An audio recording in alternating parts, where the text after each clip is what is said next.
తండ్రికిని కుమారునికిని పరిశుద్ధాత్మకును ఆది యందు ఇప్పుడు ఎల్లప్పుడు యుగ యుగముల యందు ఉండునట్లు మహిమ ఘనత ప్రభావం కలుగును గాక. ఆమేన్. ప్రేమ నమ్మకం కలిగిన మా యేసుక్రీస్తు ప్రభువా, ఈ లోకమందు మీ చిత్తము నెరవేరుటకు ఏర్పరచుకున్న సాధనం మనుష్యుడు, అలాగే కుటుంబము.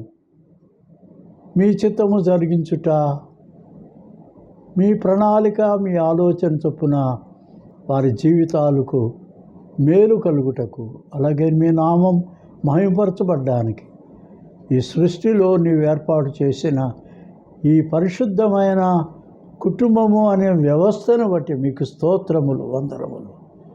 మీ ఆశీర్వాదము లక్షలాది కోట్లాది కుటుంబాల మీద ఉంచి మీ చిత్తము జరిగించి భూమి మీద మీ నామం మహింపరచుకోమని దీవించమని యేసునామమున అడుగుతున్నాను పరమ తండ్రి. ఆమేన్. దేవునామకి స్తోత్రం. ఈ దినము చాలా విశిష్టమైన వాక్య భాగం మనము చూస్తున్నాం. మన జీవితంలో దేవుడు ఒక ఉద్దేశము, ఒక ప్రణాళిక, ఒక ఆలోచన, తన యొక్క ఏర్పాటు అనుసరించి మానవ జీవితాన్ని ఈ లోకములో ఆయన ఉంచినాడు. ప్రతి మనుష్యుడు ఈ సంగతి గ్రహించుకోవాలి. నేనెవరు, నేను ఎందుకు ఈ లోకంలోనికి వచ్చాను, నా జీవితం పట్ల నన్ను సృష్టించిన సృష్టికర్త అయిన దేవునికి ఏదైనా ఒక ఆలోచన ఉందా, లేకపోతే నేను నా ఆలోచన ప్రకారం జీవించాలా? ఈ సంగతి మనుష్యుడు వివరముగా తెలుసుకున్నకే ఈ పరిశుద్ధ గ్రంథం, బైబిల్ గ్రంథం మనకి ఇవ్వబడింది. బైబిల్ గ్రంథం ఇది తెరవబడిన దేవుని యొక్క హృదయం, దేవుని మనస్సు, దేవుని ఆలోచనలు, దేవుని ఉద్దేశాలు, దేవుని చిత్తము ఈ మానవ జాతి పట్ల, ఈ సృష్టి యావత్తు పట్ల. కనుక మన జీవితమును గూర్చి దేవుని యొక్క ఆలోచన ఏమై ఉంటుంది, ప్రణాళిక ఏమై ఉంటుంది, నేనేమి జరిగించాలి, దేవుని కొరకు ఏమి చేయాలి, నేను నా కొరకు నేనేం చేసుకోవాలి అనే సంగతి మనుషులు గ్రహించుకోవాలి. ఇది దేవుని వాక్యం ఆదికాండం 2వ అధ్యాయం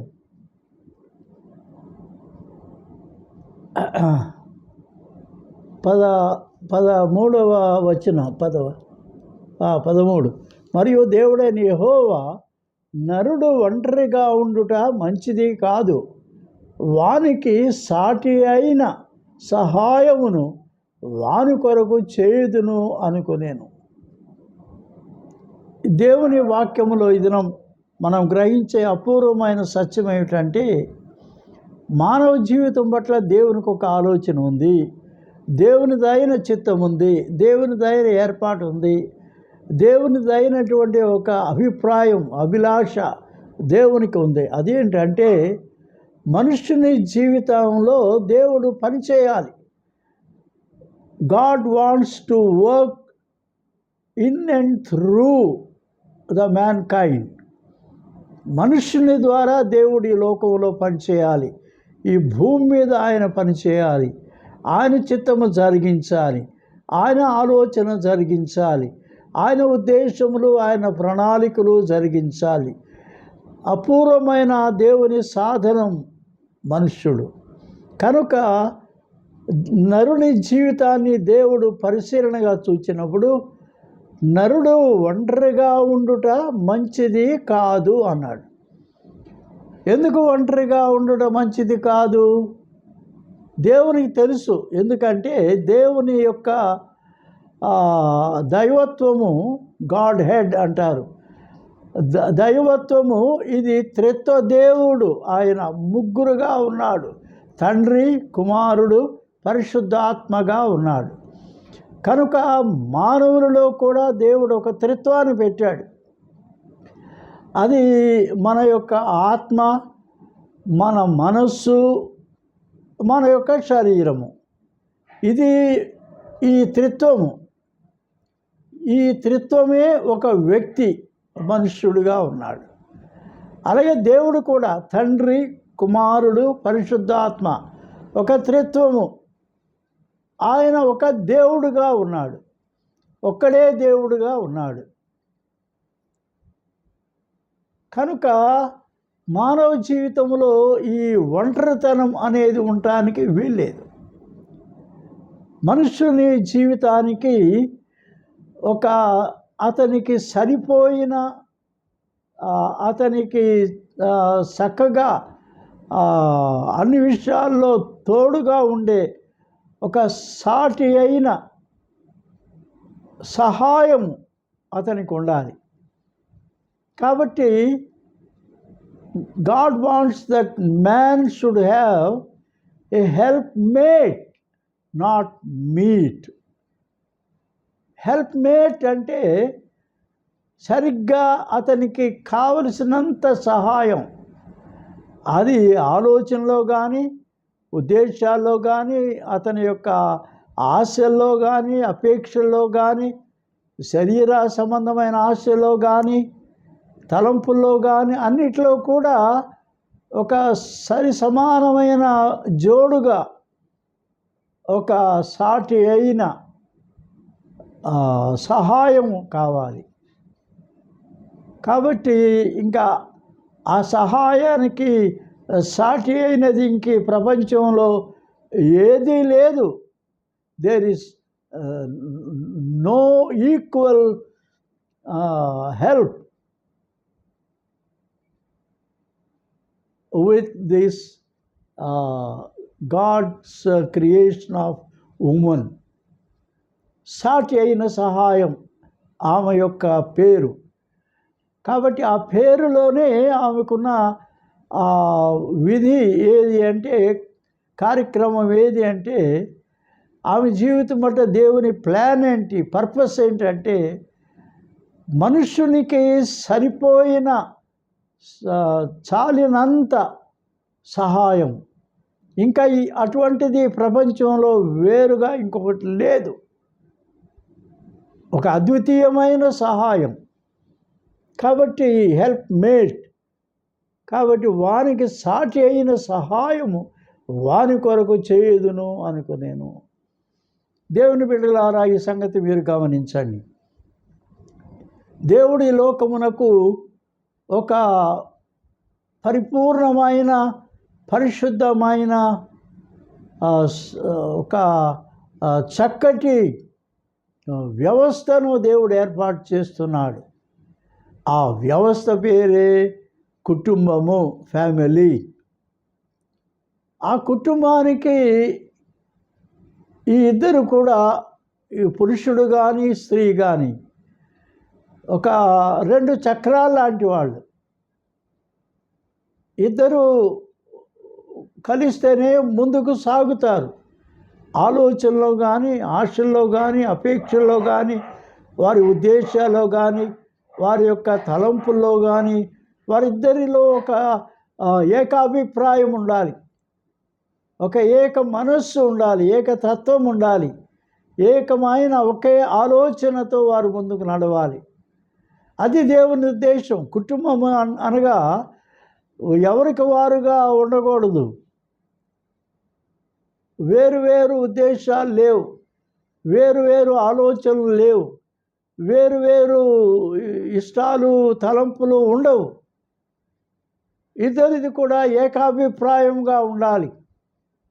ఆమోస్ గ్రంథం 3వ అధ్యాయం 3వ వచనంలో ఒక మాట ఉంటుంది, సమ్మతి లేక ఇద్దరు కూడి నడుతురా అని.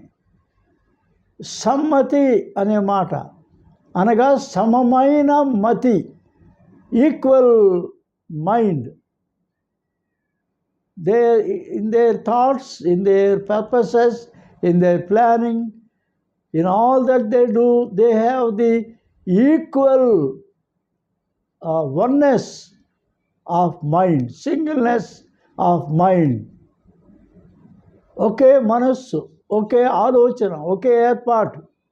అది కుటుంబము, కుటుంబ వ్యవస్థ యొక్క డిగ్నిటీ, అది ఏకమైన మనస్సు, అటువంటిది ఉండాలి. నరుడు ఒంటరిగా ఉంటే మంచిది కాదు, వానికి సాటి అయిన సహాయము వాని కొరకు చేయుదును అనుకునేది. దేవుడైన యెహోవా ప్రతి భూజంతువును, ప్రతి ఆకాశ పక్షును నేల నుండి నిర్మించి ఆదాము వాటికి ఏ పేరు పెట్టునో చూచుటకు అతని యొద్దకు వాటిని రప్పించెను.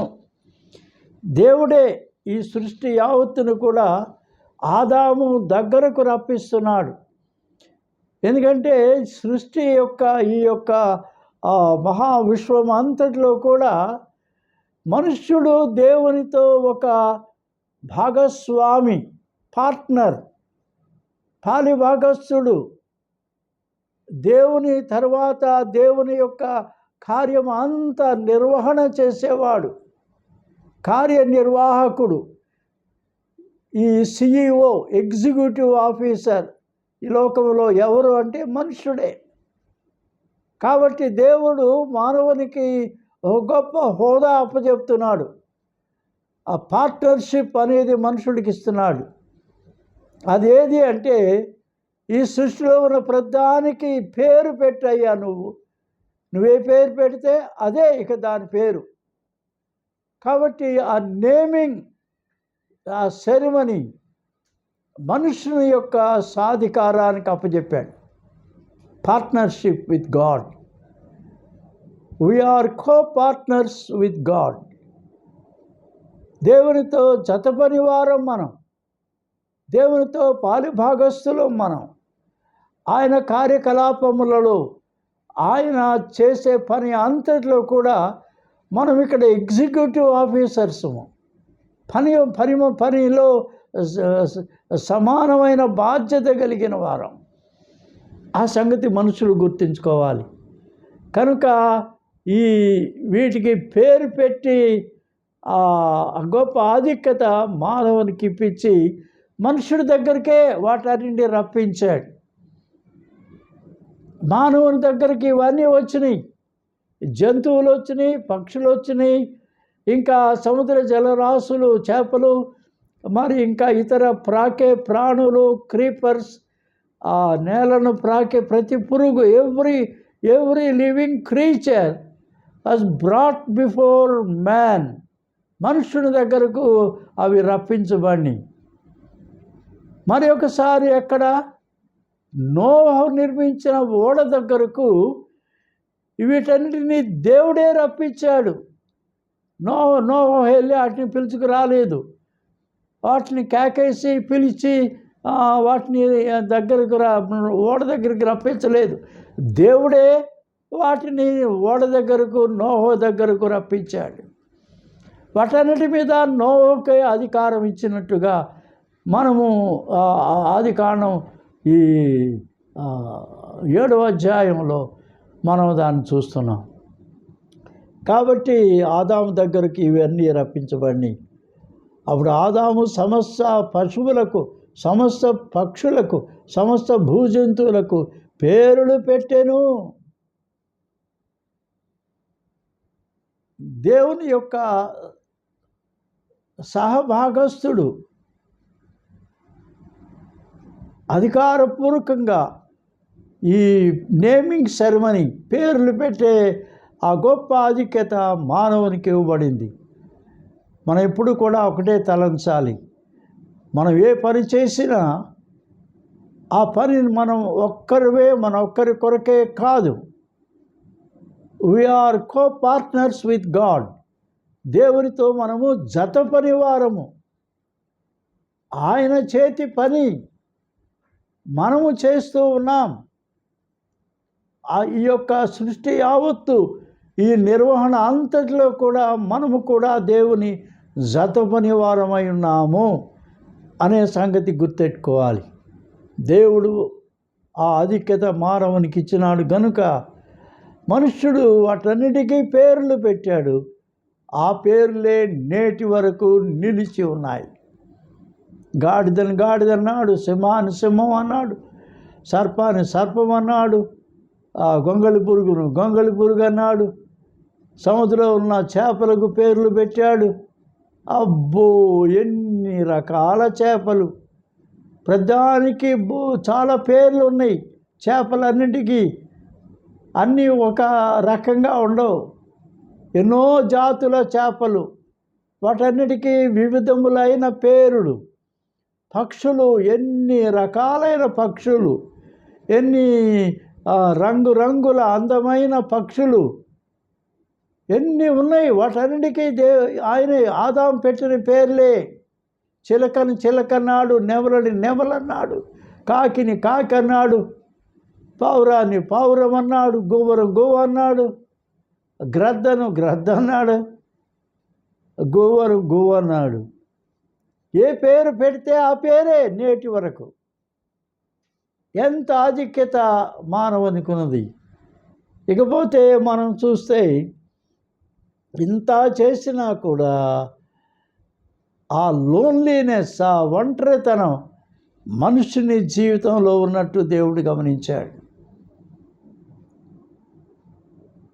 ఈ మొదటి అధ్యాయం అంతట్లో మనం చూస్తే ప్రతి దినము సృష్టి తర్వాత దేవుడు దాన్ని పరిశీలనగా పరికించి చూస్తే అది మంచిదిగా కనబడెను అనే మాట అక్కడ వ్రాయి ఉంటుంది. మంచిదిగా కనబడెను.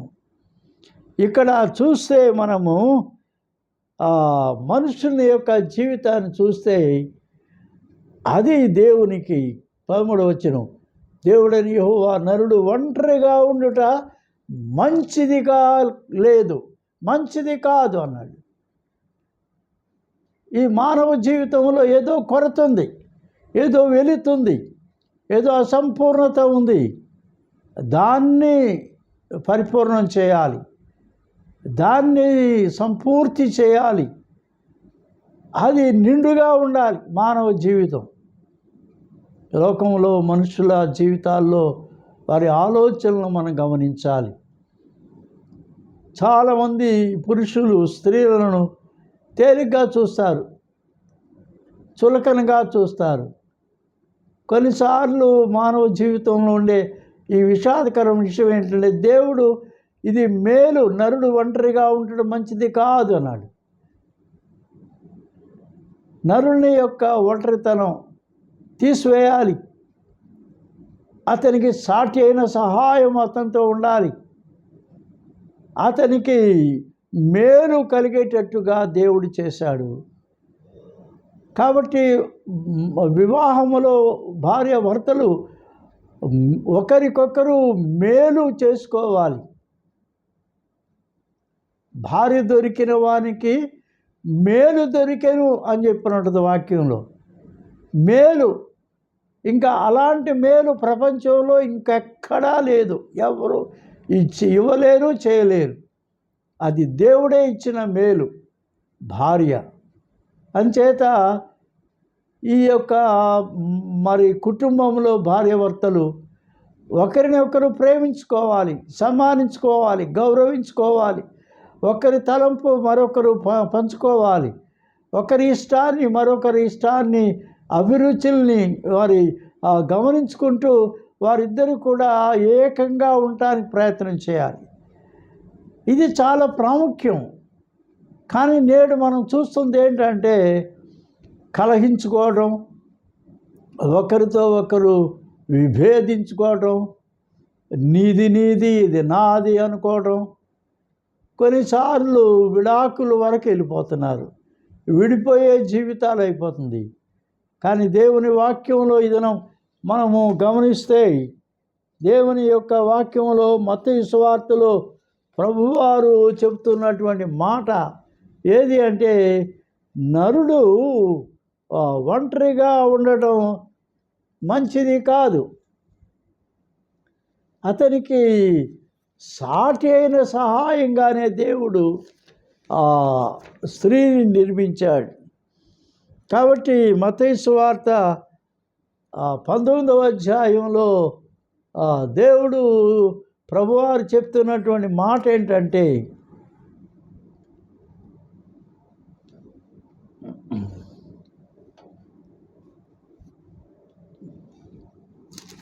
మత్తయి సువార్త 19వ అధ్యాయం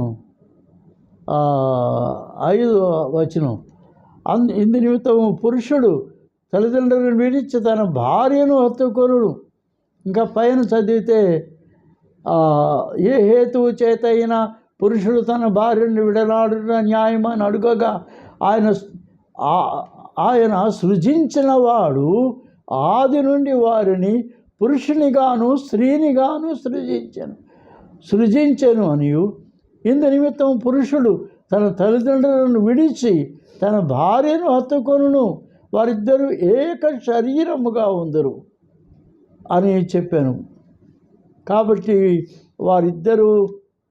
ఇద్దరుగా ఉండక ఏక శరీరముగా ఉన్నారు కనుక దేవుడు జతపరిచిన వారిని మనుష్యుడు వేరుపరచకూడదని చెప్పాను. కాబట్టి ఇది దేవుని యొక్క ఉద్దేశం. విడనాడుట అనేది దేవుని ఉద్దేశం కాదు. వారు ఏకముగా కలిసి ఉండటం. After all life is full of adjustments.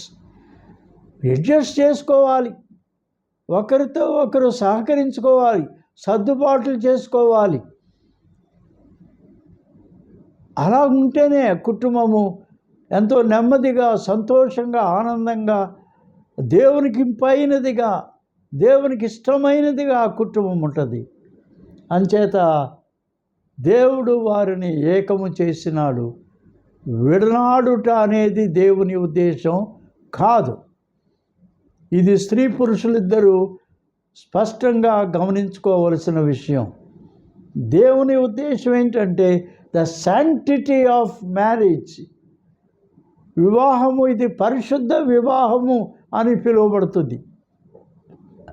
కాబట్టి ఈ శాంక్టిటీ, హోలీనెస్ ఎక్కడొస్తుందంటే భర్త, భార్య, దేవుడు కలిస్తేనే కుటుంబం.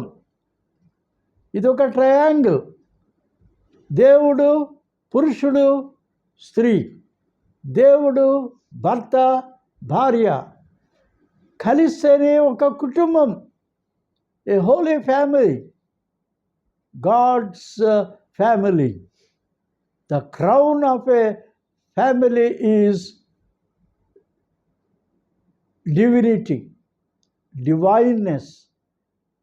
దేవుడితో కలిస్తేనే ఆ కుటుంబం ఒక దైవీకమైన, ఒక కిరీటము ధరించిన కుటుంబంగా ఉంటుంది. Because God is the head of the family, he is the father of the family, he is both the mother of the family. అంచేత తల్లిలా ప్రేమిస్తాడు దేవుడు, తండ్రిలా ఆదరిస్తాడు, చూస్తాడు, అన్నీ అమరుస్తాడు, సమకూరుస్తాడు. కాబట్టి ఇది కుటుంబ జీవితం యొక్క ఔన్నత్యం, డిగ్నిటీ ఆఫ్ ఫ్యామిలీ. వివాహం అన్నిట్లో ఘనమైంది అని దేవుని వాక్యం చెప్తా ఉంది. ఘనత దేనిలో ఉందంటే పురుషుడు, స్త్రీ, భార్య, భర్తలు ఇద్దరు కూడా దేవునితో కలిసి జీవించటం, దేవుని యందు భయభక్తులు కలిగి జీవించటం, దేవుని ప్రేమించటం, దేవుని వాక్యమును ప్రేమించటం, దేవుని చిత్త ప్రకారం చేయడం. తద్వారా ఆ కుటుంబంలో దైవీకమైన ప్రసన్నత ఉంటుంది, దేవుని సన్నిధి ఉంటుంది, దేవుని కాపుదల ఉంటుంది, దేవుని నడిపింపు ఉంటుంది. అన్ని విషయాల్లో దేవుడు వారికి అనుగ్రహిస్తాడు, సమకూరుస్తాడు. ఒక మేలైన జీవితంగా ఉంటుంది. కాబట్టి ఈ దినం మనం గమనించే ఈ మహాసత్యము మనం జ్ఞాపకం చేసుకోవాలి. ఇంకొక వాక్యం మనం చదువుదాం. 1 కొరింథీ పత్రిక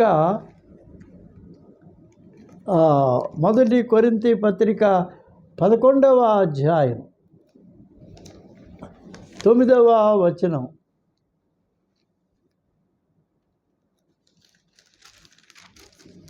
మొదటి కొరింథీ పత్రిక 11వ అధ్యాయం 9వ వచనం.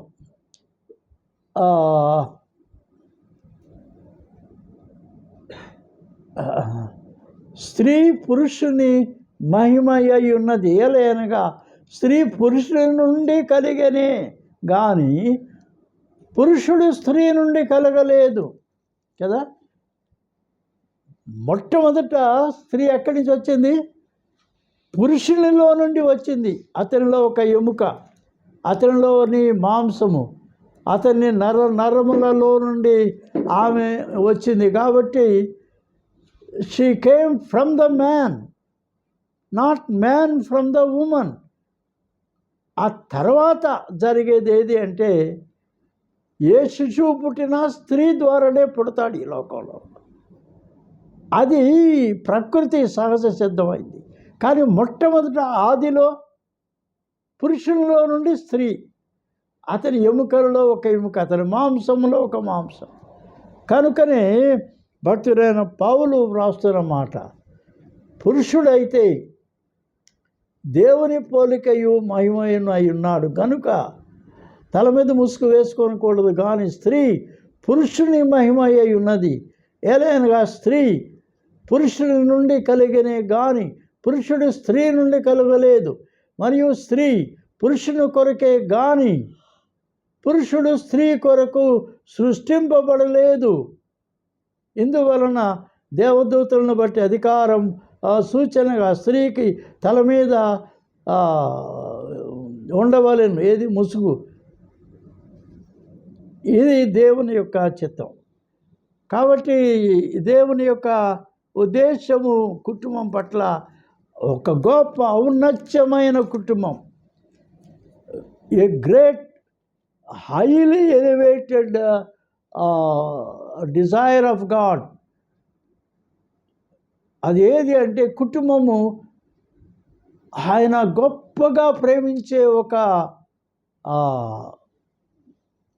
ఒక వ్యవస్థ ఉన్నది. ఈ భూమి మీద ఇంకా దేవుడు దేన్ని ప్రేమించడు. ఎందుకంటే ఎక్కువగా కుటుంబాన్ని ప్రేమించినంతగా దేవుడు ఇంకా ఏ వ్యవస్థను కూడా దేవుడు ప్రేమించడు. పరిశుద్ధమైన వ్యవస్థ, holy family. The sanctity of the family is godliness. దైవత్వము కలిగి ఉండటం అనేది ఆ కుటుంబం యొక్క ఔన్నత్యం. అంచేత ఈ దినం మనం చదువుకుంటున్నాం ఆదికాండము. మరి ఇక్కడ ఈ స్త్రీ పురుషుల్లో నుంచి అది తీసుకొని రాబడింది. ఇక్కడ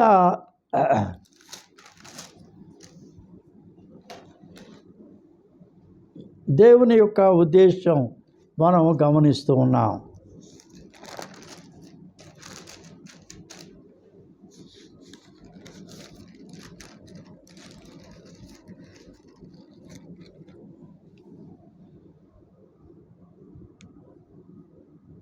ఆయనను ఆదామునకు సాటి అయిన సహాయం అతనికి లేకపోయెను.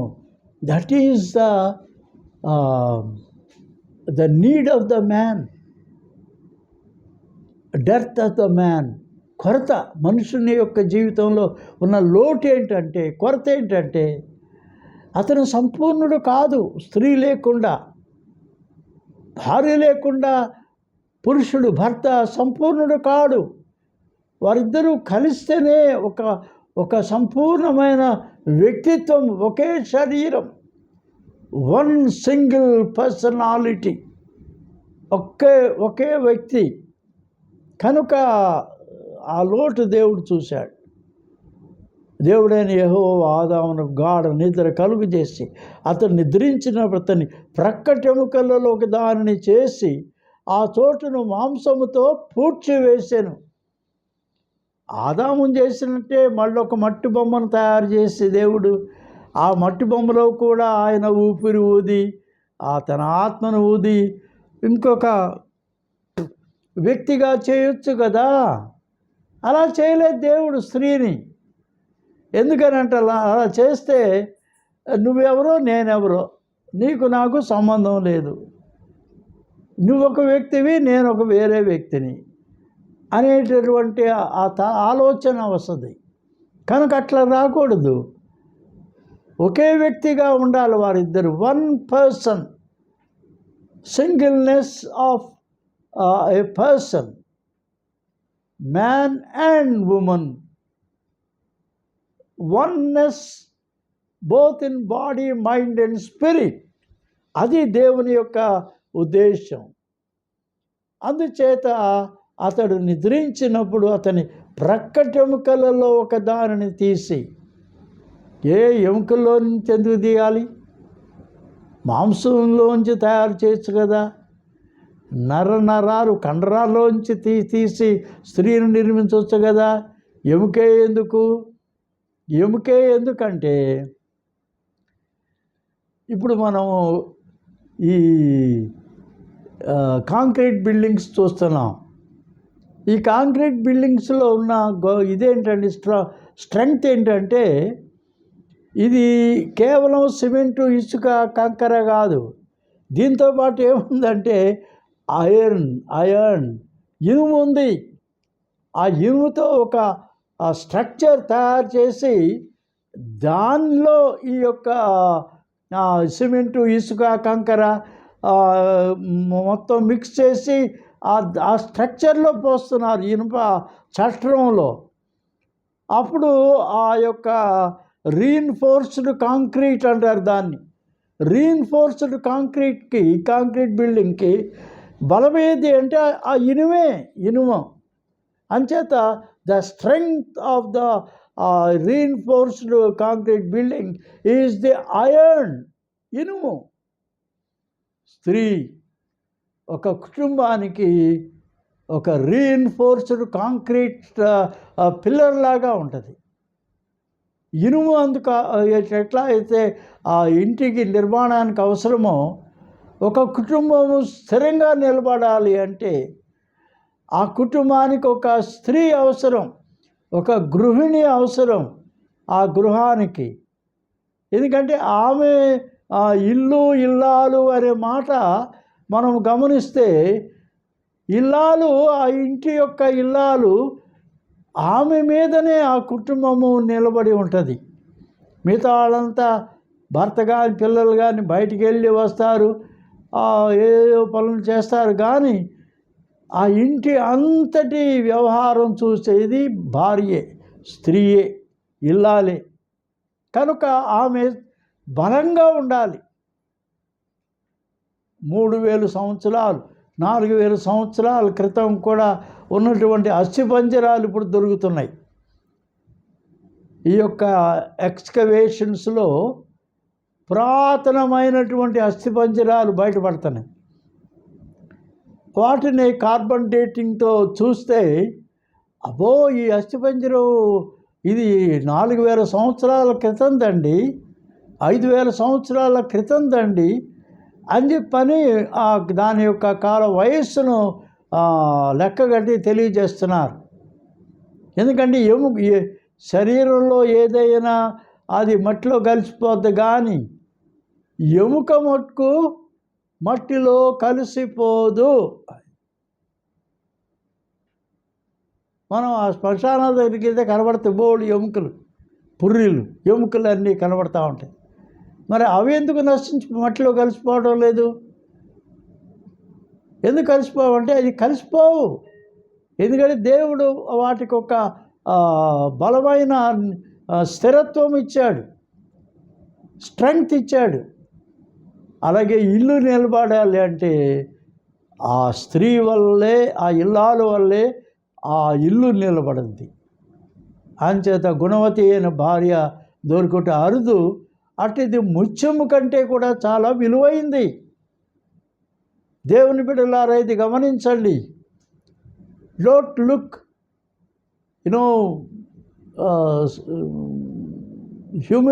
Don't humiliate the women. తేలిగ్గా చూడొద్దు, చులకనగా చూడొద్దు.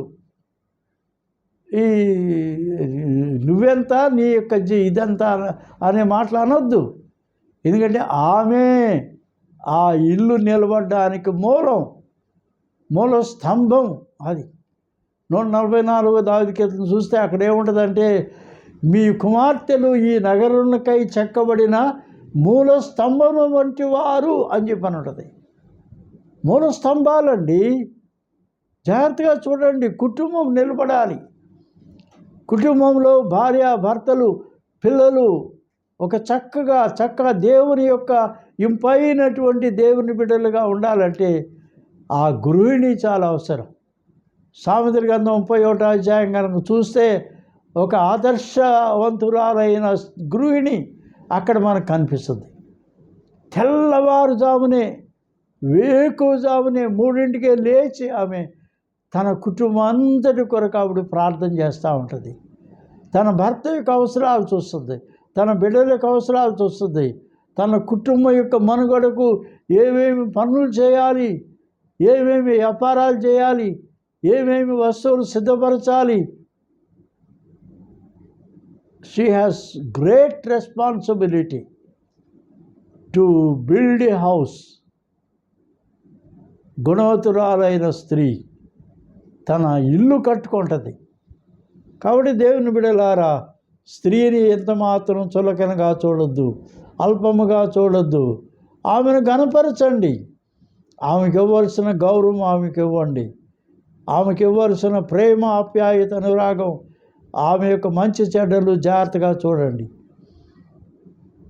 దేవుడని యెహోవా తాను ఆదాము నుండి తీసిన ప్రక్కటెముకను స్త్రీనిగా నిర్మించి ఆమెను ఆదామునొద్దకు తీసుకొని వచ్చాను. ఒక ఆయన ఒక దినం మా దగ్గరకు వచ్చాడు. అయ్యగారు, మా అమ్మ నాన్నండి నాకు సరి అయిన భార్యను చూడలేదండి అయ్యగారు. ఆమె నా మాటందో ఎడ్డు అంటే తెడ్డు అంటది, ఏ మాటకి ఆమె సరిగా సహకరించదండి. నేను ఏం చేయాలనుకుంటే దానికి వ్యతిరేకంగా చేస్తూ ఉంటాను. ఏమిటోనండి నాకు అయ్యగారు అది నాకు నచ్చలేదన్నాడు. సరేలేవయ్యా, ప్రార్థన చేద్దాం, నువ్వు కూడా ప్రార్థన చేయి, దేవుడే సరి చేస్తాడని చెప్పాను. మళ్ళీ కొన్నాళ్ళు అయిన తర్వాత వచ్చాడు అయ్యగారు, అసలండి ఇది నా ఎముక కాదండి, నా ఎముక నాకు ఇంకోటి దొరికింది సార్ అన్నాడు. ఎముక దొరకడం ఏంటయ్యా అన్న. మా ఆఫీసులో కొత్తగా ఒక స్టెనోగ్రాఫర్ వచ్చిందండి. అబ్బాబ్బాబ్బా, ఎంత మంచిదండి, ఎంత మంచి సూడివంతురాలు. నాకు కొంత అయిన తర్వాత ఆవిడతో మాట్లాడుతూ ఉంటే, ఆవిడ చేస్తూ ఉంటే ఆవిడే అంది, నేను కొంచెం బయటకు వెళ్తున్నానండి, కాఫీ తాగాలండి, మీరు కూడా వస్తారా అని అంది. వస్తాను పద. ఒక కప్ కాఫీ, 4 మాటలు. సరే, ఆ రోజుతో కప్ కాఫీ, 4 మాటలు. తర్వాత ఏమైందండి, ఇక రోజు అదే వరుస అయిపోయింది. క్రమక్రమంగా ఆమె అతనికి చేరువైపోయింది. వాళ్ళిద్దరూ చాలా గాఢమైన ప్రేమలో పడిపోయారు. ఇక అతను ఇల్లు సంసారం అంతా నిర్లక్ష్యం పెట్టడం మొదలెట్టాడు. వచ్చిన జీతం వచ్చినట్టు ఖర్చు పెట్టేసుకుంటున్నాడు ఈమెతో. అది కావాలి, ఇది అన్నీ కొనిపించేసుకుంటుంది, కొత్త అన్నీ కొంటుంది, అన్నీ కొనిపించేసుకుంటుంది. ఓ రోజున కొన్ని కాగితాలు తెచ్చిపెట్టింది ఇక్కడ. ఏంటంటే, నేను హౌస్ లోన్ పెట్టానండి, కొంచెం మీరు షూరిటీ సంతకం పెడతారా అంది. ఎందుకు పెట్టను అడిగితే, చాలా కాగితాల మీద షూరిటీలు సంతకాలు పెట్టించుకుంది. కొన్నాళ్ళు అయిన తర్వాత ఈ ఉద్యోగం మానేసి ఆమె వెళ్ళిపోయి పరారైపోయింది. దిగాలుగా ఏడుపు మొహం పెట్టుకుని వచ్చాడు. ఏమిటి అన్నాడు. అయ్యా, నా పని అయిపోయింది సార్ అన్నాడు. ఏమైంది? ఇగో ఇది షూరిటీ సంతకాలు పెట్టించుకుందండి, ఇప్పుడు ఆ అప్పులన్నీ నేనే తీర్చాల్సి వస్తుందండి అయ్యగారు. అప్పులన్నీ నేనే తీర్చుకోవాల్సి వస్తుంది. ఆ రుణాలన్నీ ఎక్కడెక్కడో అప్పులు చేసింది, ఎక్కడెక్కడో రుణాలు తీసుకుంది, ఎన్నో బ్యాంకుల దగ్గర అన్నిటి మీద నా షూరిటీ సంతకాలే. నా జీతం చాలక నా ఇల్లు వాకిలి మొత్తం పొలం పుట్ర అంతా అమ్మేసుకొని అవన్నీ తీసుకోవచ్చు. ఇప్పుడు దిక్కుమాలలో అయిపోయినాయి కదా నేను అన్నాడు. ఏ ఎముక దొరికిందా నావుగా అన్నావు. అమ్మమ్మో అది నా ఎముక కాదండి బాబు, నా ఎముక కాదండి బాబు, ఈ దేవుడు ఇచ్చిన ఎముకే ఇది ఎంత తిట్టినా ఏం చేసినా నా మాట వింటదండి. దేవుని బిడ్డలారా, జాగ్రత్త. పొరపాటున షూరిటీ సంతకాలు పెట్టమాకండి, ఎక్కడ పడితే అక్కడ సంతకాలు పెట్టమాకండి. ఎవరెవరో మనకు తెలియదు, ఎవరెవరో మనల్ని నట్టాట ముంచుతారో తెలియదు.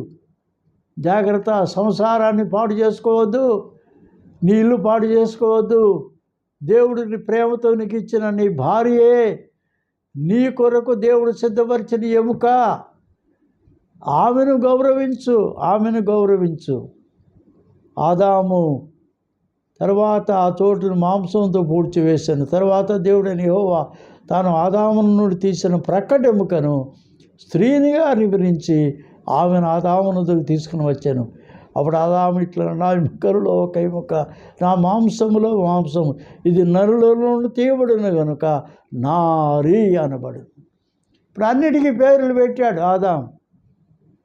ఇప్పుడు తన సొంత ఎముక స్త్రీనిగా నిర్మించి దేవుడు సుందరంగా తయారు చేసినటువంటి ఒక అందమైన స్త్రీ, తన మనస్సుకు ఇంపైన స్త్రీ, తన భార్యగా దేవుడిచ్చిన స్త్రీ, ఆమెకు పేరు పెట్టాడు నారీ అని. దేవునామకి స్తోత్రం. కాబట్టి పురుషుడు తన తండ్రిని తన తల్లిని విడిచి తన భార్యను హత్తుకొనును, వారు ఏక శరీరమయ్యుందురు. తల్లిదండ్రులను విడిచిపెట్టమని నేనేం చెప్పను, ఎందుకనంటే 10 ఆజ్ఞలో ఒక ఆజ్ఞ. నీవు భూమి మీద దీర్ఘాయుష్మంతుడగినట్లు నీ తండ్రిని తల్లిని సన్మానించుము. వాళ్ళని చూడాలి. కాకపోతే ముఖ్యమైనది ఏది అంటే, నీ జీవితంలో చాలా ప్రాముఖ్యమైన స్త్రీ, నువ్వు సంపాదించే రూపాయలు ₹1 ఆమెదే, అది గుర్తెట్టుకో. ఆమె కొరకు నీవు చాలా త్యాగం చేసి ఆమెను కూడా నీవు ప్రేమించి నీ యొక్క అంతరంగంలో ఆమెను హత్తుకోవాలి. అది చాలా ప్రాముఖ్యం. ఎందుకనంటే దేవునామకి స్తోత్రం, వారు ఏక శరీరం అయ్యుందురు. ఏక శరీరం అయ్యుందురు అంటే oneness of body, mind and soul. నీవు రక్షించబడాలి, నీ భార్య కూడా రక్షించబడాలి. ఒకవేళ నీ భార్య ద్వారా నీవు రక్షించబడవచ్చు, నీ భార్య ద్వారా నీవు విశ్వాసివిగా అవ్వచ్చు. మీరిద్దరూ రక్షించబడి విశ్వాసులై ఒక విశ్వాస కుటుంబముగా మీరుంటే దేవునికి చాలా గొప్ప ఘనత, గొప్ప కీర్తి, గొప్ప దేవుని నామమును మహింపరచబడింది. అప్పుడు ఆదాము అతని భార్యయు, చూసారా చక్కగా దేవుడు చెప్పాడు. ఎవరు స్త్రీ? స్త్రీ, నారీ, నారీ, అదంతా బయట కాదు. కానీ ఎవరు ఈమె? భార్య, నీలో సగభాగస్తురాలు, అర్ధాంగి, నీవు సమంగా చూడాల్సిన నీ సగ శరీరం భార్య. వారిద్దరూ దిగంబరులుగా ఉండిరి, అయితే వారు సిగ్గు ఎరుగక ఉండిరి. ఏమండి, దేవుని వాక్యంలో ఉన్న మాట ఏంటంటే, పాపము చేయక మునుపు వారిద్దరూ చిన్న బిడ్డల్లాగా మనస్తత్వంతో ఉన్నారు. ఎందుకంటే వారు పాపం చేస్తే వారిలోకి ఏమొస్తుంది? ఈ కామ, క్రోధ, లోభ, మద, మోహ, మాత్సర్యం, ఈ అరిషడ్ వర్గాలు వాళ్ళ జీవితాన్ని వినాశనం చేసేవి. కామవాంఛలు వారిని చుట్టుకునేవి. కానీ ఇప్పుడు వారు చిన్న బిడ్డలాగా ఉన్నారు, నిర్దోషమైన పసిబిడ్డల మనస్తత్వంతో ఉన్నారు. వారిద్దరు అవటానికి పెద్ద వయసులో ఉన్నారు, యవనస్తులుగానే ఉన్నారు. కానీ వారిలో ఎటువంటి ఈ కామ వికార సంబంధమైన ఆలోచనలు లేవు. వారిద్దరు పసిబిడ్డలాగా ఒకరితో ఒకరు ఆడుకుంటున్నారు, సిగ్గు తెలియక ఉన్నారు. పాపం చేసిన తర్వాత వారికి తెలిసి వచ్చింది ఏంటంటే, సిగ్గు తెలిసి వచ్చింది. దేవుని నామకి స్తోత్రం. ప్రభు ఈ గొప్ప వాక్యం ఇదేనో మనకిచ్చినాడు కనుక ఈ సృష్టిలో ఒక ప్రాముఖ్యమైన వ్యక్తి మనుష్యుడు. మనుష్యుడు దేవుని జతపనివాడు, ఏ పార్ట్నర్ విత్ గాడ్, ఈ CEO, చీఫ్ ఎగ్జిక్యూటివ్ ఆఫీసర్ మనుష్యుడు, పురుషుడు. కాబట్టి ఈ వ్యవస్థ అంతటిని కూడా ఒక చక్కటి కుటుంబము, పరిశుద్ధమైన కుటుంబంగా, దేవుని మహింపరిచే కుటుంబంగా జీవిస్తూ ఈ లోకానికి ఒక చక్కటి మంచి సుందరమైన, అందమైన, ఆనందకరమైన వ్యవస్థగా కుటుంబ జీవితాన్ని కాపాడుకోవడానికి ప్రభువైన దేవుడు ప్రతి కుటుంబాన్ని దీవించను గాక. ఆమేన్. ఓ దేవా, మా పరమ తండ్రి, ఈ వాక్యం ద్వారా నీ బిడ్డలను మీరు దర్శించడానికి స్తోత్రం. ఈ వాక్యము ద్వారా ప్రభువా, మనుష్యుడు ఈ లోకములో నీతో జతపనివాడు. అన్ని బాధ్యతలు, అన్ని అధికారాలు, ఏలుబడి చేసే అధికారం మనుష్యుడికి ఇచ్చావు.